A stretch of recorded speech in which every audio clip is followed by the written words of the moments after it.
Hello everyone, today in this video we will start the CSS Flexbox playlist in CSS. So let's see आज की इस video के अंदर हम ये देखेंगे कि CSS Flexbox क्या होता है और ये हमारी वेबसाइट के अंदर कितना ज़्यादा यूज़फुल हो सकता है और आज के इस मॉडर्न दौर के अंदर इस जो बड़ी तेज़ी से ही बढ़ती हुई जो हमारे पास टेक्नोलॉजीज आ रही हैं इसी के अंदर हम CSS Flexbox का यूज़ करेंगे और बहुत ही ज़्यादा ये पावरफुल ये समझ लो कि प्रॉपर्टीज है और ये प्रॉपर्टीज क्या करती हैं और किस तरह से हम इसके साथ काम करेंगे और ये हमारी वेबसाइट को किस तरह से इजीली रिस्पॉन्सिव बनाने में हेल्प करेगी हमारी। तो चलिए स्टार्ट करते हैं और देखते हैं कि फ्लेक्सबॉक्स होता क्या है और किस तरह से इसको यूज करते हैं।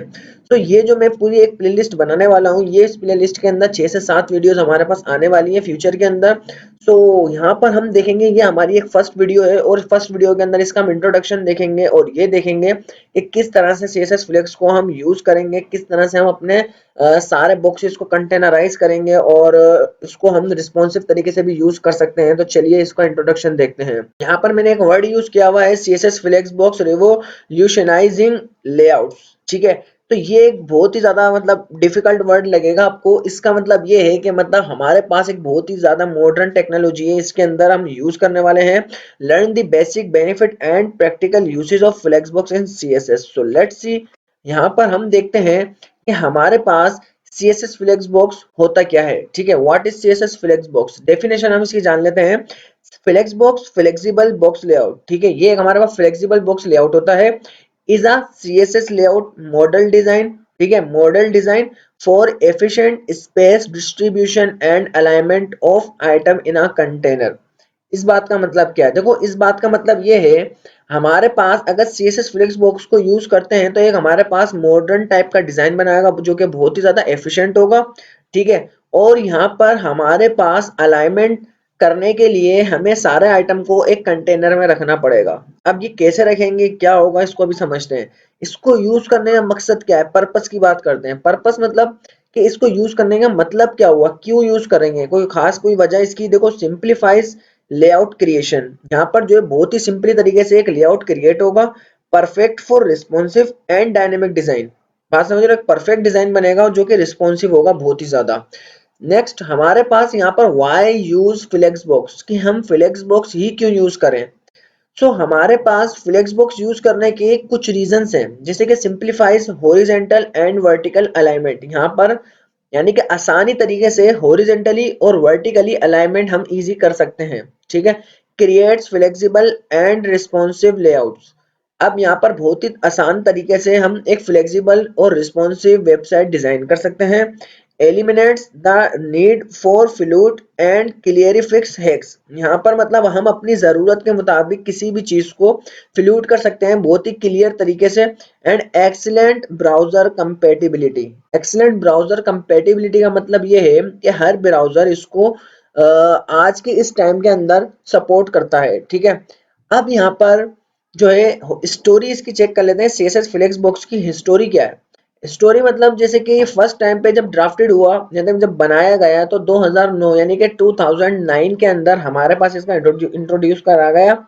इसके बाद finalised become part of CSS3। ये हमारे पास CSS3 जो इस वक्त CSS का लेटेस्ट वर्जन है उसके अंदर इसको 2012 के अंदर स्पेसिफिकेशन इसकी पूरी कंप्लीटली ऐड कर दी गई। एडॉप्शन एडॉप्शन की अगर बात करें, supported by all modern browser. ठीक है, हर एक ब्राउजर इसको आज के टाइम में सपोर्ट करता है, चाहे कोई भी ब्राउजर क्यों ना हो। तो हमारे पास यहाँ पर बेसिक सिंटेक्स इसको किस तरह से लिखेंगे, हमारे पास यहाँ पर एक कंटेनर नाम की मैंने क्लास बनाई हुई है जिसके अंदर हमें यहाँ पर डिस्प्ले नाम की एक की आती है। ठीक है, एक प्रॉपर्टी आती है जिसकी वैल्यू हमने यहाँ पे लगाई है फ्लेक्स। फ्लेक्स लगाने से क्या होगा, फ्लेक्स लगाने से इससे पहले हमने डिस्प्ले की बहुत सारी प्रॉपर्टीज पढ़ी, जैसे कि display block, display inline, display none, display inline block. तो इसी तरह से हमारे पास जब भी आप CSS फ्लेक्स के साथ काम करोगे तो आपको यहाँ पर सबसे पहले उसके कंटेनर यानी कि उसके पेरेंट पर जाकर आपको डिस्प्ले फ्लेक्स लगाना होगा।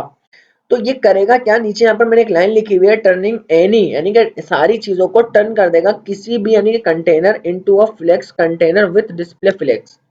मतलब यहाँ पे टर्निंग एनी कंटेनर यानी कि जितने भी हमारा कंटेनर जो होगा पहले तो उसको हमें डिस्प्ले फ्लेक्स नाम की प्रॉपर्टी लगानी पड़ेगी। ठीक है, और उसके बाद अब हम यहाँ पर इसकी दूसरी प्रॉपर्टीज को फिर यूज कर सकेंगे। अब फॉर एग्जांपल यहाँ पर मेरे पास एक कंटेनर नाम की मैंने क्लास ली हुई है, ठीक है। यहाँ पर मैंने क्लास बनाई हुई डिफ के अंदर, जिसके अंदर क्लास का नाम लिखा हुआ कंटेनर, और यहाँ पर सीएसएस में आके मैंने टारगेट करा हुआ है डिस्प्ले फ्लेक्स लगाना जरूरी है। अगर मैं ये चाह रहा हूँ कि मेरे सारे बॉक्सेस हॉरिजेंटली सेंटर में आ जाए तो मैंने जस्टिफाई कंटेंट सेंटर का यूज करा, और अगर मैं चाह रहा हूँ कि वर्टिकली सेंटर में आ जाए तो मैंने अलाइन आइटम सेंटर का यूज करा। अब कौन सी प्रॉपर्टी वर्टिकली काम करती है और कौन सी प्रॉपर्टी हॉरिजेंटली काम करती है, ये तो हम अभी प्रैक्टिकली देखने ही वाले हैं। नेक्स्ट हम यहाँ पर फॉर एग्जांपल सबसे पहले पढ़ेंगे कि जस्टिफाई कंटेंट यानी कि हॉरिजेंटली अलाइनमेंट किस तरह से करेंगे। हॉरिजेंटली अलाइनमेंट का मतलब है कि जैसे कि हमारे पास Y axis sorry X axis मतलब लेफ्ट टू राइट, ठीक है। अगर हमें लेफ्ट टू राइट बॉक्सेस को अलाइनमेंट करना है तो हम यहाँ पर हमारे पास बहुत सारी प्रॉपर्टीज आती हैं। तो सबसे पहले आपको डिस्प्ले फ्लेक्स लगाना तो जरूरी है ही है, मैंने आपको स्टार्ट में बताया कि सबसे पहले तो आपने ये लगाना ही मस्ट है ये तो। देन उसके बाद हमें यहाँ पे हमारे पास बहुत सारी इसकी वैल्यूज आती हैं, justify content centre, justify content start and हो गया, स्पेस अराउंड हो गया, स्पेस बिटवीन हो गया, space evenly, and then so more. हमारे पास बहुत सारी जो प्रॉपर्टीज होती हैं। सो मैं आप लोगों को ज्यादा बोर नहीं करूंगा, तो हम चलते हैं जल्दी से फटाफट प्रैक्टिकली देखते हैं कि किस तरह से जो है हमारे पास काम करता है ये। तो यहाँ पर मैं आ जाता हूँ अपने VS कोड एडिटर की तरफ, और यहाँ पर मैंने सिंपल एक ब्राउजर के अंदर इसको ऑन किया हुआ, फ्लेक्सबॉक्स करके हेडिंग डाली हुई है। तो मैं यहाँ पर इसको क्या करूंगा, सबसे पहले रिमूव कर लेता हूँ, और इधर आकर मैं एक काम करूंगा। इधर मैं क्या करूंगा, सबसे पहले तो एक CSS की फाइल बनाऊंगा, ठीक है। Style dot C S S, sorry यहाँ पर स्पेलिंग मिस्टेक कर दी, style dot C S S.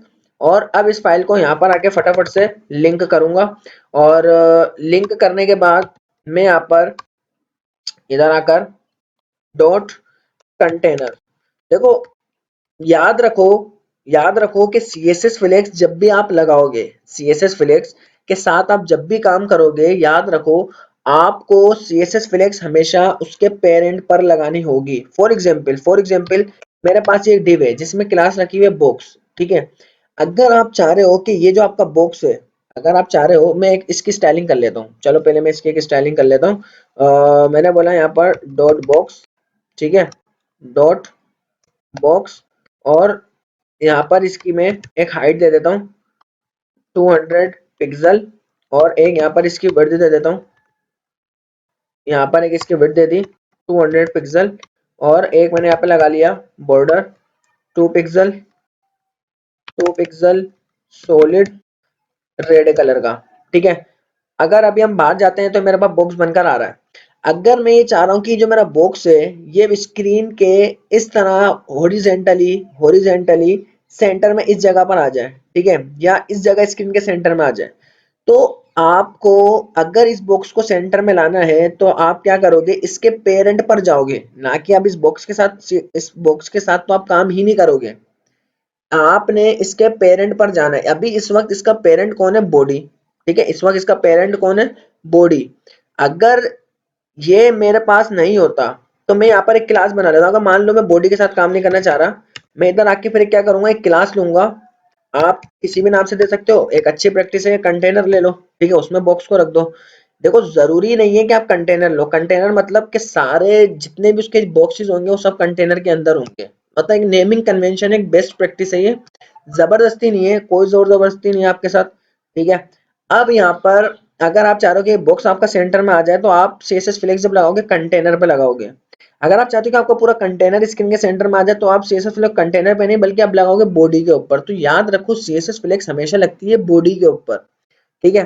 तो अब यहाँ पर फॉर एग्जांपल इसको मैंने कॉपी करा, और यहाँ पर आके सबसे पहले तो मेरे पास वेबसाइट में मार्जिन आ रही है तो इसको मैं क्या करूंगा, बिल्कुल 0 कर दूंगा, ठीक है। तो इधर आया, मैंने बोला कि भाई यहाँ पर पूरी वेबसाइट की जो पेडिंग है उसको 0 कर दो, मार्जिन जो आ रही है 0 कर दो, और बॉक्स साइजिंग बॉर्डर बॉक्स कर दो, ठीक है। ये तो एक बेसिक प्रॉपर्टी है, आपने लगानी है। देन यहाँ पर मैं करूंगा, जो मेरे पास कंटेनर आ रहा है सबसे पहले उसकी एक हाइट दो, ठीक है, उसकी एक हाइट दो आप कितनी 90 VH, उसकी आप एक विड्थ दो 100%, और आप एक क्या करो बॉर्डर लगा दो, ठीक है, एक बॉर्डर लगा दो 2 pixel solid, 2 pixel solid green colour का, ठीक है। और मैं इधर आया तो इधर आके देखो ये मेरे पास कुछ इस तरह का नजर आ रहा है। सो अब मैं क्या करूंगा, अगर मुझे इस बॉक्स को इस ग्रीन वाले बॉक्स के सेंटर में लेकर आना है, या मैं इसको हॉरिजेंटली, अभी हम स्टार्टिंग में हॉरिजेंटली पढ़ने वाले हैं, तो हॉरिजेंटली अगर सेंटर में लाना है तो क्या करेंगे हम, इसको देखते हैं। सो यहाँ पर मैं मल्टीपल बॉक्सेस बनाने वाला हूँ। यहाँ पर मैंने क्या करा, मैंने कुछ मल्टीपल बॉक्सेस रख दिए, एंड देन मैं यहाँ पर हर एक बॉक्स के अंदर मैं यहाँ पर एक और क्लास ऐड करने वाला हूँ, हर एक बॉक्स के अंदर। बल्कि मैं, खैर मुझे अभी जरूरत नहीं है, मैं क्लास ऐड ही नहीं कर रहा। तो यहाँ पर मैंने 4 बॉक्सेस लिए, वो चारों के चारों कुछ इस तरह के आपको नजर आ रहे होंगे। क्योंकि ये अब इस तरह के क्यों आ रहे हैं, क्योंकि ये एक ब्लॉक एलिमेंट है। ठीक है, ये एक ब्लॉक एलिमेंट है। ब्लॉक एलिमेंट का मतलब है कि ये पूरी विड्थ ले लेगा। ठीक है, ये जो डिव है ये पूरी विड्थ लेगा, ये अपने बराबर में किसी और डिव को जगह नहीं देगा। सही है, ये वाला डिव अपने बराबर में किसी और को जगह नहीं देगा। इसी तरह से चारों डिव एक बात यही बोल रहे हैं कि मैं अपने बराबर में किसी को जगह नहीं दूंगा। सो यहाँ पर हमारे पास जो CSS फ्लेक्स बॉक्स है, जब भी आप इसको लगाओगे तो आपको जैसे बॉक्स के साथ काम करना है, चाहे सारे बॉक्स एक के बराबर में एक आ जाएं, ये सारे बॉक्स स्क्रीन के सेंटर में आ जाएं, तो आप हमेशा इसके पेरेंट पर आकर लगाओगे क्या, सबसे पहले तो डिस्प्ले फ्लेक्स। ठीक है, जैसे ही मैंने डिस्प्ले फ्लेक्स लगाया तो सारे बॉक्सेस मेरे क्या हो गए, एक फ्लेक्सिबल लेआउट बन गया।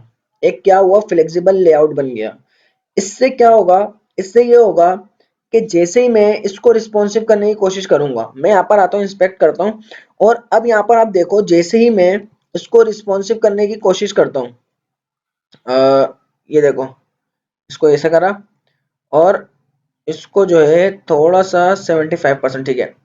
अब यहाँ पर ये देख रहे हो, जैसे मैं इसको रिस्पॉन्सिव करने की कोशिश कर रहा हूँ, तो ये सारे बॉक्सेस मेरे पास रिस्पॉन्सिव हो रहे हैं। सही है, ये सारे बॉक्सेस जो है मेरे पास रिस्पॉन्सिव हो रहे हैं। तो यहाँ पर इसका ये सबसे बड़ा एक फायदा है कि आपके सारे बॉक्सेस जो है एकदम रिस्पॉन्सिव हो जाते हैं। ठीक है, ये देख रहे हो, सारे बॉक्सेस आपके एकदम रिस्पॉन्सिव हो गए। लेकिन अगर ये डिस्प्ले फ्लेक्स नहीं लगा हुआ होता तो ये इस तरह के आते हैं, और ना ही कोई ये रिस्पॉन्सिव होते हैं, ना ही ये कुछ होता। तो ठीक है, ये हमारे पास डिस्प्ले फ्लेक्स लगाने से ये सारे बॉक्सेस हमारे पास रिस्पॉन्सिव होकर आ गए। तो ये हमारे पास एक तरीका है रिस्पॉन्सिव करने का। अब यहाँ पर हम देखेंगे कि किस तरह से इसको हॉरिजेंटली सारे बॉक्सेस को सेंटर में लेकर आना है। हॉरिजेंटली का मतलब ये है कि आप लेफ्ट से राइट के बीच में किस तरह से आप इसको सेंटर में लेकर आओगे। तो यहाँ पर हमारे पास एक प्रॉपर्टी आती है, जस्टिफाई कंटेंट। जस्टिफाई कंटेंट की बहुत सारी यहाँ पर वैल्यूज होती हैं, जैसे कि सेंटर हो गया, एंड हो गया, फ्लेक्स एंड हो गया, स्टार्ट हो गया, लेफ्ट हो गया, राइट हो गया, स्पेस अराउंड। जैसे कि हम यहाँ पर मोस्टली जो यूज होने वाली प्रॉपर्टीज हैं वो है सेंटर। अगर मैं जैसे सेंटर लगाता हूँ तो सारे के सारे बॉक्सेस जो है सेंटर में आ जाएंगे हॉरिजेंटली। सारे बॉक्सेस हॉरिजेंटली सेंटर के अंदर आ गए। अब यहाँ पर हमारे पास सेंटर के अलावा और भी प्रॉपर्टीज होती हैं। हमारे पास सेंटर के अलावा एक होती है एंड। ठीक है, एंड। एंड का मतलब है कि सारे बॉक्सेस मेरे पास एंड के अंदर आ जाएंगे, ना कि अब सेंटर में आ रहे हैं। ठीक है, ये होता है हमारे पास। इस तरह से एंड हम इसको कर सकते हैं। अच्छा, मैं एक काम करूंगा, इसके अंदर आकर एक नंबर भी ऐड कर दूंगा। ठीक है, इसमें आकर एक नंबर ऐड कर दूंगा, ताकि आप लोगों को पता चलता रहे कि हाँ भाई ये इस तरह से आ रही है। तो यहाँ पर हमारे पास जो है 4 नंबर, रिफ्रेश करा, ठीक है, 4 भी आ गया। तो यहाँ पर हमारे पास ये एंड के अंदर आ गए। अब यहाँ पर हम CSS के अंदर आकर एंड के अलावा भी और प्रॉपर्टीज होती है स्टार्ट। ठीक है, स्टार्ट। स्टार्ट के अंदर क्या होगा कि हमारे पास बाय डिफॉल्ट ये प्रॉपर्टीज जो है स्टार्ट के अंदर ही होती है। बाय डिफॉल्ट ये स्टार्ट ही होता है। आप इसको लगाओ या नहीं लगाओ, बात आपके लिए एक ही है। ठीक है, तो आप इसको लगाओ या नहीं लगाओ, बात आपके लिए एक ही है। यहाँ पर हम जो है जस्टिफाई कंटेंट की और भी प्रॉपर्टीज होती हैं, जैसे कि स्पेस अराउंड। स्पेस अराउंड करने से क्या हुआ, हमारे पास यहाँ पर इसके लेफ्ट साइड पर और राइट साइड पर आप चेक करो, सिंगल स्पेस आ रहा है। स्पेस तो आ रहा है लेकिन सिंगल स्पेस है। सिंगल क्यों बोल रहा हूँ, क्योंकि इसी स्पेस का डबल स्पेस सेंटर में आ रहा है, यहाँ भी आ रहा है, यहाँ पर भी आ रहा है। तो यहाँ पर डबल डबल स्पेस आ रहे हैं, और यहाँ पर लेफ्ट और राइट साइड के ऊपर सिंगल स्पेस आपको नजर आएगा। ठीक है, तो इस तरह से ये होता है स्पेस अराउंड, और ये रिस्पॉन्सिव भी है। मैंने आपको पहले बताया ना, ये रिस्पॉन्सिव भी है। यहाँ पर देखो, जैसे मैं स्क्रीन को छोटा कर रहा हूँ, तो ये अपने आप को क्या कर रहे हैं, पहले तो छोटा नहीं कर रहे हैं, पहले जितने थे उतने ही रहेंगे, लेकिन जब उनको जगह नहीं मिलेगी तो अपने आप को ये छोटा करना स्टार्ट कर देंगे। ठीक है, ये अपने आप को क्या करेंगे, छोटा करना स्टार्ट कर देंगे जब इनको जगह नहीं मिलेगी।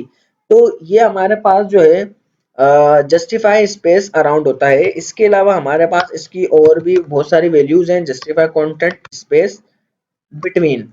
बिटवीन का मतलब है कि यहाँ पर लेफ्ट और राइट साइड से जो है जो सिंगल स्पेस भी आ रहा था वो भी यहाँ पर खत्म हो जाएगा। सिंगल स्पेस जो आ रहा था वो भी यहाँ पर खत्म हो जाएगा और सारा स्पेस बिटवीन के अंदर आ जाएगा।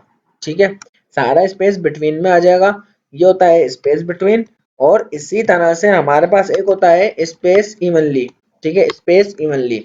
स्पेस इवनली में क्या होगा, ये स्पेस अराउंड की तरह ही है, बट यहाँ पर जो लेफ्ट और राइट साइड पर जो स्पेस सिंगल आ रहा था वो अब सारा इक्वल ही आएगा, सब जगह पर इक्वल हो रहा है। ठीक है, मतलब बिल्कुल भी कोई कम ज्यादा नहीं है, सारों के अंदर इक्वल ही स्पेस है। तो ये हमारे पास CSS फ्लेक्स का फायदा देखो कितना ज्यादा है। अदरवाइज ये तरीका अगर हमारे पास नहीं होता तो हमें पहले क्या करना पड़ता था कि भाई डिस्प्ले हम या पोजीशन का यूज करते थे कि पोजीशन लेफ्ट से इतनी हो जाए, राइट से इतनी हो जाए। तो वो हमारे पास जो है एक अच्छी प्रैक्टिस नहीं थी और वहां पर हमारी वेबसाइट रिस्पॉन्सिव होने के टाइम पर भी बड़ी प्रॉब्लम करती थी। तो ये हमारे पास ऑटोमेटिकली रिस्पॉन्सिव भी हो रही है। लेकिन अब रिस्पॉन्सिव बिल्कुल पूरी रिस्पॉन्सिव होकर नहीं आ रही, हमें थोड़ी बहुत मीडिया क्यूरी फिर भी यूज करनी पड़ेगी। तो यहाँ पर अब हम देखेंगे कि अगर आप वर्टिकली सेंटर लाना चाह रहे हो, वर्टिकली इस जगह पे सेंटर में लाना चाह रहे हो अपने ग्रीन वाले बॉक्स के अंदर, तो आपको यहाँ पर एक प्रॉपर्टी आती है अलाइन आइटम्स। ठीक है, अलाइन आइटम्स जिसकी एक वैल्यू ले रहा हूँ सेंटर। सेंटर लेने से ये हमारे पास वर्टिकली सेंटर आ जाएगा। ठीक है, ये वर्टिकली सेंटर आ गया। और अगर मैं इसी की एक अलाइन जस्टिफाई कंटेंट सेंटर का यूज करूंगा तो ये हमारे पास हॉरिजेंटली सेंटर हो जाएगा। अलाइन आइटम सेंटर का यूज करूंगा तो ये हमारे पास वर्टिकली सेंटर होकर आ जाएगा। ठीक है, तो ये दो तरीके हैं। हमने देखा कि डिस्प्ले फ्लेक्स क्या होता है और जस्टिफाई कंटेंट सेंटर हमारे पास कैसे काम करेगा, हॉरिजेंटली। अगर अलाइन आइटम्स का यूज करोगे तो वर्टिकली काम करेगा। अब मैं यहाँ पर सेंटर की जगह पे और भी इसकी वैल्यूज हैं। Align items start, align item start. Start तो देखो ये बाय डिफॉल्ट होता है, आप लगाओ या नहीं लगाओ वो तो सारा पे स्टार्ट के अंदर ही रहेगा। ठीक है, एक होता है अलाइन आइटम्स एंड। एंड के अंदर आपको पता ही चल रहा होगा कि ये एंड के अंदर आ जाएगा। ठीक है, ये जो है एंड के अंदर आ जाएगा। और अगर आप इसको हॉरिजेंटली सेंटर नहीं करना चाह रहे तो आप इसको हटा दो। ठीक है, तो ये एंड के अंदर आके बैठा रहेगा। ठीक है, अलाइन आइटम इसका एंड के अंदर हो जाएगा। तो ये हमने देखा कि किस तरह से जो है अलाइन आइटम्स के साथ हम काम कर रहे हैं। डिस्प्ले फ्लेक्स कैसे, अच्छा अब यहाँ पर एक सवाल ये कि क्या अगर मैं डिस्प्ले फ्लेक्स नहीं लगाऊं तो क्या ये चलेगा? नहीं, देखो ये बिल्कुल नहीं चलेगा। ठीक है, ये बिल्कुल भी वर्क नहीं करेगा, ना इसकी कोई दूसरी प्रॉपर्टीज वर्क करेगी, कुछ भी नहीं होगा। क्यों? क्योंकि हमारे पास डिस्प्ले फ्लेक्स लगाना जरूरी है। डिस्प्ले फ्लेक्स लगाना जरूरी है। ये आप डिस्प्ले फ्लेक्स जैसे आप लगाओगे, याद रखो एक तो आपने दो चीजें याद रखनी है कि CSS फ्लेक्स को अप्लाई करने के लिए सबसे पहले तो आपको एक प्रॉपर्टी लगानी है डिस्प्ले फ्लेक्स। और जब भी आपने लगानी है हमेशा उसके पेरेंट पर लगानी है। अगर आपने बॉक्सेस को सेंटर में लाना है तो आप बॉक्सेस के पेरेंट पर जाकर लगाओगे। ठीक है, तो हम अपनी नेक्स्ट वीडियो के अंदर ये देखेंगे कि इसको इसकी डायरेक्शन किस तरह से चेंज करना है। डायरेक्शन जैसे कि अभी देखो यहाँ पर जैसे मैंने डिस्प्ले फ्लेक्स लगाया था तो ये हमारे पास जो है मैं इसको एक मिनट कमेंट करता हूँ। जैसे मैंने इस पर डिस्प्ले फ्लेक्स लगाया हुआ है तो इसने क्या करा, सारों को रो के अंदर कर दिया, एक रो कर दी। पहले थे सारा कॉलम वाइज आ रहा था, सारा इस तरह से आ रहा था। अगर हमें इसकी डायरेक्शन चेंज करनी है कि भाई मुझे तो भाई डिस्प्ले फ्लेक्स भी लगाना है लेकिन चाहिए भी मुझे किस तरह से, मुझे चाहिए मेरे को वर्टिकली चाहिए। ठीक है, कॉलम वाइज चाहिए। तो ये हम देखेंगे कि किस तरह से ये सारी चीजें वर्क करती हैं। एंड देन हम अपनी नेक्स्ट वीडियो के अंदर सीखेंगे कि डायरेक्शन कैसे चेंज करना है, इसके अंदर गैप किस तरह से देना है। और हम बहुत कुछ सीखने वाले हैं अपने नेक्स्ट वीडियो में। तो मिलते हैं अपनी नेक्स्ट वीडियो में। अगर इस वीडियो से रिलेटेड कोई आपके जहन में क्वेश्चन उठता है तो आप कमेंट सेक्शन में मेरे से पूछ सकते हो।